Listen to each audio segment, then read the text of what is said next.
Kali ini kita akan bedah salah satu kisah paling luar biasa dari Wali Songo, yaitu Sunan Kalijaga. Ini bukan cerita biografi biasa ya.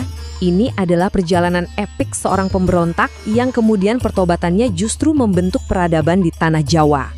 Nah, ini dia pertanyaan utamanya. Gimana ceritanya? Kisah Sunan Kalijaga ini soal transformasi yang radikal banget.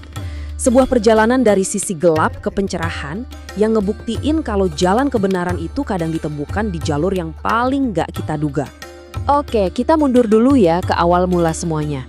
Jauh sebelum ia dikenal sebagai Sunan, dia ini seorang putra adipati. Hidupnya serba mewah, tapi hatinya itu gelisah. Gelisah ngelihat ketidakadilan di mana-mana. Yep, namanya Raden Said. Lahir dari keluarga ningrat, putra penguasa Tuban. Jadi bisa dibilang hidupnya enak banget, gak kekurangan apapun. Tapi kemewahan istana ternyata gak bisa bikin dia buta sama kenyataan pahit di luar sana. Saat itu di akhir-akhir masa Majapahit, kondisi rakyat lagi susah-susahnya.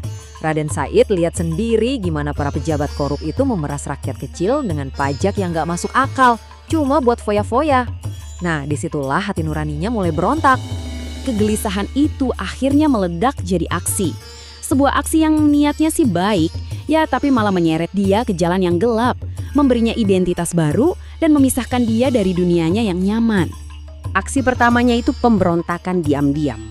Malam-malam dia jadi maling di rumahnya sendiri, ngambil makanan dari lumbung ayahnya, terus dibagi-bagiin ke orang-orang miskin yang kelaparan. Mirip-mirip Robin Hood versi Jawa gitulah. Karena aksinya ini, rakyat sampai ngasih dia julukan maling celuring. Ini unik banget loh, artinya meskipun di mata hukum dia itu pencuri, tapi buat rakyat jelata, dia itu pahlawan. Tapi ya namanya juga maling, akhirnya ketahuan juga. Ayahnya marah besar, sampai mengusir dia dari Tuban. Dibuang, sakit hati, penuh amarah, Raden Said akhirnya benar-benar terjun ke dunia hitam. Di hutan Jatiwangi, dia lahir kembali sebagai Lokajaya, seorang perampok yang paling ditakuti. Tapi takdir berkata lain buat Lokajaya. Sebuah pertemuan yang gak disengaja di tengah hutan jadi titik balik yang mengubah total jalan hidupnya. Dari seorang perampok menjadi seorang pencari kebenaran. Coba deh bayangin adegannya. Di tengah hutan sepi, Lokajaya yang sangar ini menghadang seorang kakek tua. Matanya langsung tertuju ke tongkat yang dibawa si kakek, kelihatan berkilau kayak emas. Dia nggak tahu orang yang dihadapannya itu Sunan Bonang. Sunan Bonang bukannya melawan pakai kekerasan, malah beliau nunjukin kuasanya, mengubah pohon aren jadi emas beneran di depan mata Lokajaya. Terus beliau ngasih pelajaran yang nancep banget. Niat baik nggak akan jadi baik kalau caranya salah. Kata-kata itu langsung meruntuhkan semua keyakinan Lokajaya. Disitulah hatinya terbuka untuk tobat. Karena pengen jadi murid, Raden Said dikasih ujian yang gila banget. Dia disuruh jaga tongkat Sunan Bonang yang ditancapkan di pinggir sungai. Gak boleh pergi sebelum gurunya balik. Dan dia nunggu di sana bertapa selama 3 tahun penuh sampai badannya ditumbuhi akar dan rumput liar. Ini tuh simbol kematian dari Lokajaya si perampok dan lahirnya kembali jiwa yang baru dan bersih.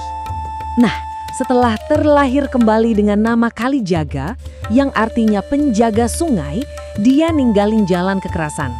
Pengalamannya sebagai pemberontak justru bikin dia punya empati yang dalam sama rakyat biasa.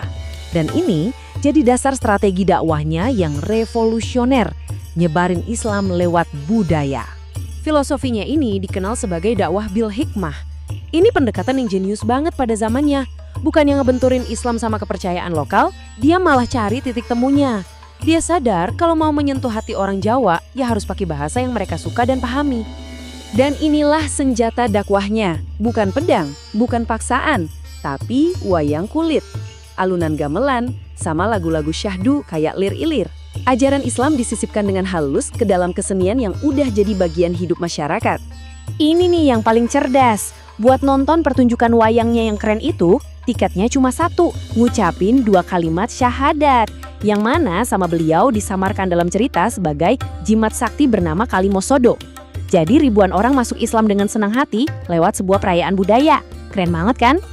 Dia itu nggak menghapus tradisi, tapi mengubah maknanya. Contohnya, tradisi sesajen yang ngasih persembahan buat roh itu diubah jadi selamatan. Ritual kumpul-kumpulnya tetap ada, tapi tujuannya bukan lagi buat makhluk gaib, tapi buat berbagi makanan ke sesama sebagai bentuk sedekah. Jadi wadahnya dipertahankan, tapi isinya diganti dengan nilai-nilai Islam. Pengaruh Sunan Kalijaga ini, jauh melampaui zamannya. Caranya memadukan Islam dan budaya Jawa itu nempel banget. Membentuk wajah kebudayaan, spiritualitas, bahkan politik di tanah Jawa sampai sekarang. Dan kontribusinya itu nyata banget.